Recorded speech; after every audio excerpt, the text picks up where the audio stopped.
నమస్తే, welcome to our channel. నేను సిరి. రామ్ గోపాల్ వర్మ గారి వ్యూహం సినిమా మళ్ళీ వెనక్కి తగ్గింది. అంటే రిలీజ్ అనుకున్నారు, కానీ మళ్ళీ రిలీజ్ పోస్ట్ పోన్ అయిందని చెప్పేసి అయితే మనకు వార్తలు వస్తున్నాయి. అసలు ఎందుకు మళ్ళీ పోస్ట్ పోన్కి వెనకడిగేసింది వ్యూహం సినిమా? ఏం జరిగింది? అంటే ఎన్నికలు వస్తున్నాయని మళ్ళీ వెనక్కి తగ్గిందా? అసలు ఏం జరుగుతుంది? సో ఈ అంశాన్ని మనకి వివరించడానికి మనతో పాటు ఉన్నారు ప్రముఖ సినీ క్రిటిక్ యజ్ఞమూర్తి గారు. నమస్కారం సార్. నమస్తే సిరి. సార్, ఇప్పుడు చూస్తుంటే రామ్ గోపాల్ వర్మ గారి సినిమా వ్యూహం ఎందుకు మళ్ళీ వెనక్కి తగ్గినట్టు అనిపిస్తుంది, మళ్ళీ రిలీజ్ పోస్ట్ పోన్ అయినట్టు అనిపిస్తుంది. సో దీని వెనకాల ఉన్న కారణాలు ఏంటి సార్? అసలు దాదాపు 3 నెలల నుంచి వ్యూహం అనేసి ఆయన ఊరిస్తూ వస్తున్నాడు. అంటే ఆయన దృష్టిలో ఏంటంటే రామ్ గోపాల్ దృష్టిలో మనం హైప్ ఇస్తున్నామని చెప్పేసి అనుకుంటూ ఉన్నాడు. యాక్చువల్గా ఈరోజు రిలీజ్ కావాలి ఆ సినిమా. ఫిబ్రవరి 23 ఈరోజు రిలీజ్ కావాలి. కానీ తను మళ్ళీ ఒక ట్వీట్ చేశాడు. సో మార్చి 1కి పోస్ట్ పోన్ చేస్తున్నాము వ్యూహంని, అలాగే దీనికి సీక్వెల్గా తీసినటువంటి శపథంని మార్చి 8న రిలీజ్ చేస్తున్నాము అని చెప్పేసి ట్వీట్ చేశాడు. ఇది ఈ పోస్ట్ పోన్ అనేది లోకేష్ గురించి కాదు, దీనికి కారణం లోకేష్ కాదు. కొన్ని టెక్నికల్ అంశాల వల్ల మరిన్ని మంచి థియేటర్లో సినిమా వేసుకునే అవకాశం ఉన్నందువల్ల మార్చి 1కి మేము పోస్ట్పోన్ చేస్తున్నామని చెప్పేసి ఆయన ట్వీట్ చేశాడు.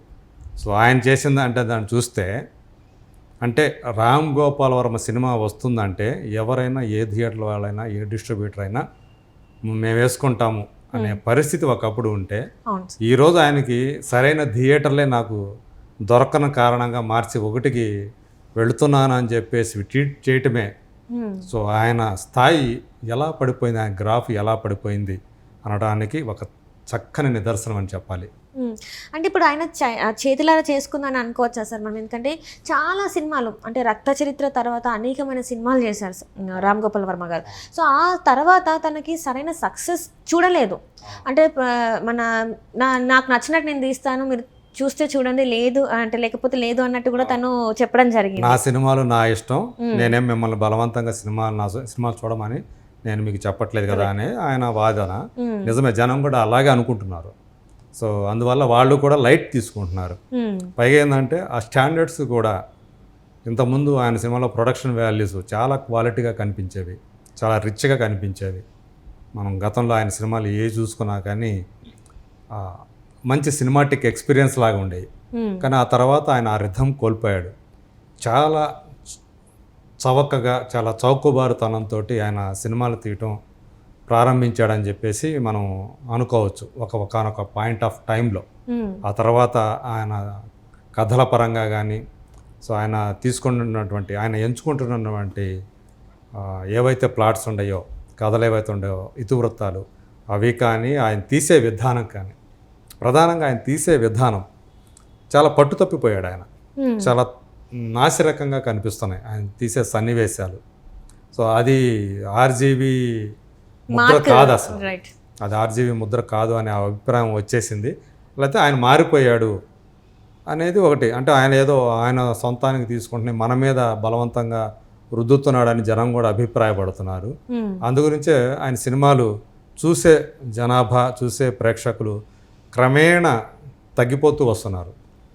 ఇవాళ ఆర్జీవి సినిమా వస్తుందంటే థియేటర్లో కూడా సరైన థియేటర్లో దొరకని పరిస్థితి ఉందంటే దాన్ని బట్టే ఆయన ఎలా గ్రాఫ్ అనేది పతనమవుతూ వచ్చింది అనేది చాలా స్పష్టంగా కనిపిస్తుంది.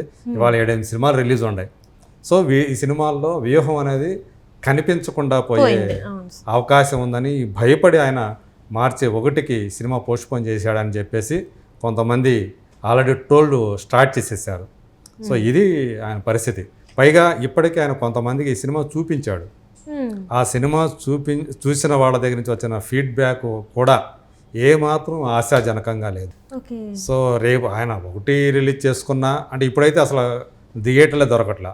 మార్చి 1 వస్తే కనుక అప్పుడు 2-3 కంటే ఎక్కువ లేవు కాబట్టి మనకు ఎక్కువ థియేటర్లు దొరికే అవకాశం ఉంది కదా అని చెప్పేసి అంటున్నారు. బట్ చాలామంది అభిప్రాయం అదేంటంటే ఆయన గతంలో తీసిన సినిమాలకు కూడా చాలా షోస్ క్యాన్సిల్ అవటమో, కనీసం మెయింటెనెన్స్ డబ్బులు కూడా రాకపోవటమో జరుగుతూ వచ్చింది చాలా షోస్కి. సో రేపు ప్రస్తుతం ఈ సినిమా ఎవరైతే కొంతమంది చూశారో వాళ్ళ దగ్గర నుంచి అందుతున్న సమాచారం ప్రకారం కూడా ఏమాత్రం ఆశాజనకంగా లేదు. రేపు ఎప్పుడు రిలీజ్ అయినా కూడా ఆ సినిమాకి, ఎందుకంటే వైఎస్ రాజశేఖర్ రెడ్డి చనిపోయిన తర్వాత నుంచి మొదలయ్యి అప్పుడు జరిగిన ఏమేమి జరిగిన ఘటనలు, సో వీటిని తీసుకొని అంటే మళ్ళీ వైఎస్ జగన్మోహన్ రెడ్డి అధికారంలోకి వచ్చే మధ్యలో జరిగినటువంటి ఇన్సిడెంట్స్ని కొన్ని ఏవో తీసుకొని ఆయన తనదైన అంటే తను ఆలోచన ధోరణికి తగ్గట్టు తన ఏవో ఆ పాత్రల్ని, అందులో ఎక్కువగా పవన్ కళ్యాణ్, ఈ సినిమాలో ఎక్కువగా పవన్ కళ్యాణ్ లక్ష్యంగా చేసుకొని సన్నివేశాలు ఉన్నాయని చెప్తున్నారు. అలాగే చిరంజీవి, అలాగే చంద్రబాబు నాయుడు. సో వీళ్ళని ఎక్కువగా టార్గెట్ చేసుకొని ఆ సినిమా తీశాడనేది మనకి తెలుస్తున్న సమాచారం. ఇది కూడా ఏమాత్రం క్వాలిటీగా లేదు. రేపు సినిమా రిలీజ్ అయిన March 1 రిలీజ్ అయినా కూడా కలెక్షన్స్ వచ్చే అవకాశాలు లేవు. ఇప్పటికే దాని మీద పడిపోయింది. వ్యూహం మీద 3 నెలల క్రితం ఉన్న కొద్దిపాటి ఆసక్తి కూడా ఇప్పుడు ఎవరికి లేదు. అంటే ఇప్పుడు చూస్తున్నట్టయితే సార్, ఇప్పుడు వ్యూహం ఇంకా రిలీజ్కి అటు ఇటు అంటే డేట్ ఫిక్స్ అయినా కూడా ఆ రోజున రిలీజ్ చేయలేకపోతున్నారు. ఇప్పుడు ఇంకొకటి ఏంటంటే శపథం అని కూడా మనకు చెప్పారు, శబ్దం కూడా వస్తుంది. మరి దాని పరిస్థితి ఎలా ఉండబోతుంది సార్? మరి అంతే, ఇప్పుడు దానికి కొనసాగింపే కదా. అంటే జగన్మోహన్ రెడ్డి అధికారంలోకి వచ్చిన తర్వాత ఈ మధ్య కాలంలో వరకు జరిగినటువంటి, అంటే చంద్రబాబు నాయుడు జైలుకి వెళ్ళించిన ఘటనలు కూడా పొందుపరిచి శబదం తీశారని చెప్పేసి చెప్తున్నారు.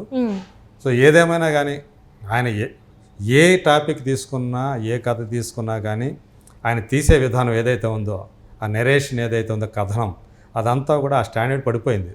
క్షణక్షణంలో ఆ సినిమాలో కథ లేకపోయినా కథనంతో పరుగులు పెట్టించాడు. ఆ సినిమా అంత ఇంట్రెస్టింగ్గా తీశాడు. బట్ ఈరోజు అదే కథనం, అదే స్క్రీన్ ప్లే విషయంకి వచ్చేటప్పటికి ఆయన చాలా డౌన్ అయిపోయాడు, కిందికి పడిపోయాడు. అంటే ఇక్కడ నాకు అర్థం కాని విషయం ఏంటంటే సార్, అంత స్టాండర్డ్స్ని మెయింటైన్ చేసిన ఒక రామ్ గోపాల్ వర్మ అనే ఒక బిగ్ డైరెక్టర్, అంటే ఇక్కడ సౌత్లోనే కావచ్చు, ఎక్కడ చూసినా నార్త్లోనే కావచ్చు, తనకు ఒక మంచి ఇమేజ్ ఉంది ఒకప్పుడు చూసుకుంటే. సడన్గా ఇంత డౌన్ఫాల్ అవ్వడానికి గల కారణాలు ఏముంటాయి సార్? అంటే ఇది వ్యక్తిగతమా, లేకపోతే తను ఎంచుకున్న పందాన్ని డిఫరెంట్గా ఎంచుకున్నారా? ఏం జరిగి ఉంటుంది సార్ అసలు? అది ఆయన ఇష్టం అని చెప్తున్నాడు కదా. అంటే నా ఇష్టం, నేను ఏది కావాలంటే తీసుకుంటా, నేను నా కోసం తీసుకుంటున్నా అని చెప్పాడు. బట్ ఆయనలో ఏదో ఒక పాయింట్ ఆఫ్ టైంలో, అంటే అసలు తెలుగు సినిమాలు తీయనని చెప్పేసి బాంబేకి వెళ్ళిపోయాడు. సో ఆ తర్వాత అక్కడ వరుసగా ఫ్లాపులు తీశాడు. చాలా, అంటే షోలే సినిమాని రామ్ గోపాల్ వర్మకి ఆగ్ అని చెప్పి తీసి నవ్వుల పాలయ్యాడు.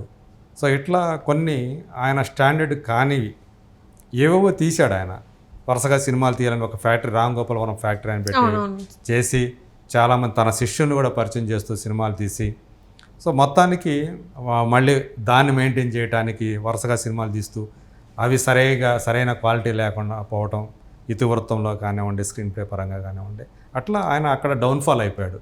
దాంతో మళ్ళీ అక్కడ సినిమాలు లేకపోవడంతో మళ్ళీ ఇక్కడికి వచ్చాడు. ఇక్కడికి వచ్చిన తర్వాత కానీ ఏవో థ్రిల్లర్లు అంటూ, అవి అంటూ, ఇవంటూ, మొత్తానికి తను ఏంటంటే ఒక కాలక్షేపం చేస్తున్నాడు అంతే అని నా అభిప్రాయం. అంటే కొన్ని ఇంటర్వ్యూస్ చూస్తుంటే కూడా అంటే అది ఫ్యామిలీ పరంగా చూసే విధంగా ఉండవు కదా సార్. సో ఇది కూడా ఒక రీజన్ అయ్యి ఉండొచ్చా మరి తన డౌన్ఫాల్? అంతే, అతను అందరినీ కూడా అట్రాక్ట్ చేసేటువంటి, అంటే ఫ్యామిలీ మొత్తాన్ని కలిసి వాళ్ళందరూ కూర్చొని ఆసక్తికరంగా ఎంజాయ్ చేసే సినిమాని, వినోదాత్మకమైనటువంటి సినిమాలు తీయటాన్ని ఆయన మర్చిపోయాడు ఆయన. సో అది ఎక్కడో దారి తప్పాడు. సో అక్కడి నుంచి ఆయన అంతా కూడా తనకేవో తన బుర్రకు తోచినవి ఏదో ఒక పాయింట్ పట్టుకొని ఏవో సినిమాలు తీస్తున్నాడు. జనం కూడా అంత సీరియస్గా, అంటే ఆయన ఆ సినిమా మీద ఎప్పుడైతే ఆ సీరియస్నెస్ కోల్పోయాడో అది ఆయన ఒప్పుకోడు. బట్ అది ఆయనకు అది పోయిందనే చెప్పాలి. ఆయనకంటే ఆయన శిష్యులు ఇంకా చాలా బాగా సినిమాలు తీస్తున్నారు. అట్లా ఆయన రిథం కోల్పోయాడు. జనం కూడా ఏంటంటే కొంతమంది ఆయన అభిమానులు ఎవరైతే ఉంటారో ఇప్పటికీ ఉంటారు కాబట్టి వాళ్ళు మాత్రమే ఆ సినిమాలు చూస్తున్నారు. వాళ్ళు చూసిన వాళ్ళు కూడా పెద్ద విరుస్తున్నారు. సో ఏంటి అనుకోలేదు మన గురుగారు ఏంటి ఎట్ట తీశారని. సో ఇప్పుడు వ్యూహం కూడా March 1 వస్తుందో రాదో కూడా తెలియని పరిస్థితి అంటారు. ఓకే సార్, అది ఒకవేళ వచ్చినా ఆయన వ్యూహం ఫలించదు అంతే. Okay sir, thank you so much sir.